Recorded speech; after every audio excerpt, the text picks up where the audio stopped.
Hello everyone, it's Rhonda from A Little Bit French, and today I'm going to talk about a request I had for how I make my bezels.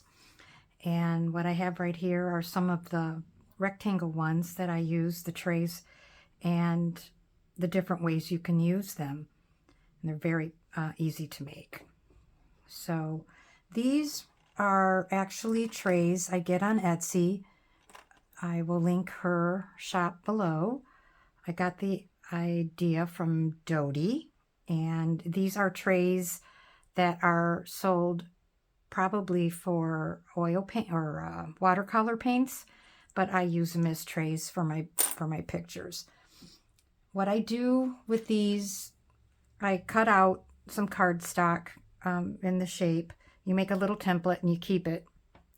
And then when you are ready to fill it, you match that picture you cut out and you attach it to that template, the cardstock.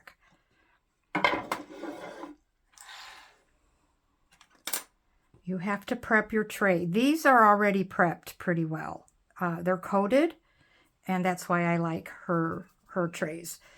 They're already coated, and then what you do is you glue the image to the cardstock, and then you glue it inside the tray. Let that dry, and we're going to do that right now.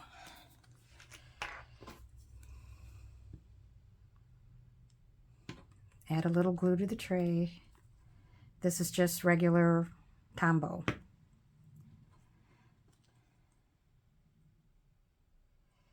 There you go. Let it dry, but for this purpose I will go ahead and make it.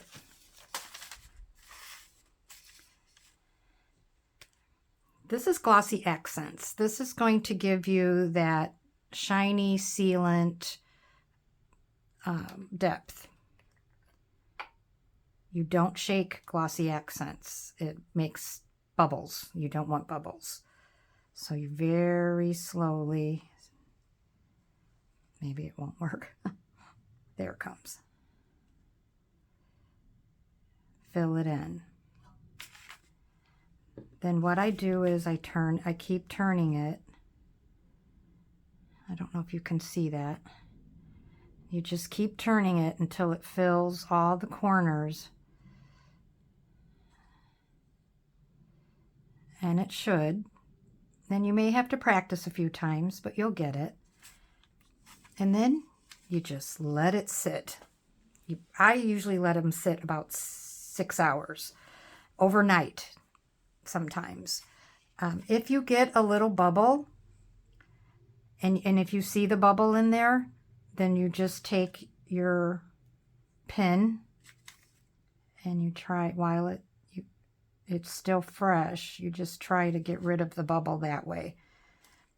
Okay, so that's how I make those with the Glossy Accents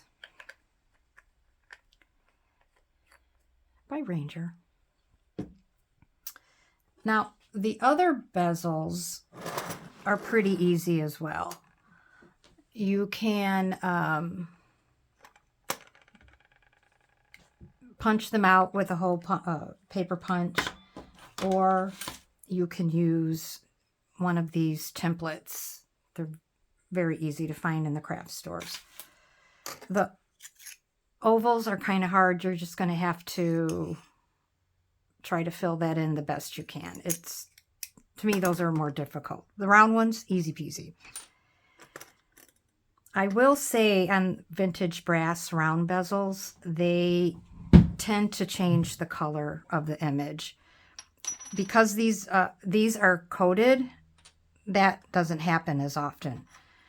But what I would do with these is use this Tombow glue, seal it as best as you can. Just pour it in there, let it dry. Then put your image in there, and you're done. If you want glass, that's a different procedure. Again, I would seal it I would find an image that I want to use. You add your glossy accent liquid, I was looking for the pen, to the image right on the paper. You just, you make like a round circle of the glossy accent. You take your glass cab and you push it on there and let it dry. And again, overnight is the best. Just let it dry overnight. Then you simply cut out your image and add it to your glue it to your bezel, your round bezel. Those are the easiest to make. There are the press-on acrylics. Those are very easy as well. Those will fit if you have the right size. I have so many bezel sizes. It's crazy. Let me see. And that might fit in there. And then you just press them in there. And that's about it. I hope you're all having a great Good Friday. And thanks for watching. I hope everyone's well. And have a happy Easter.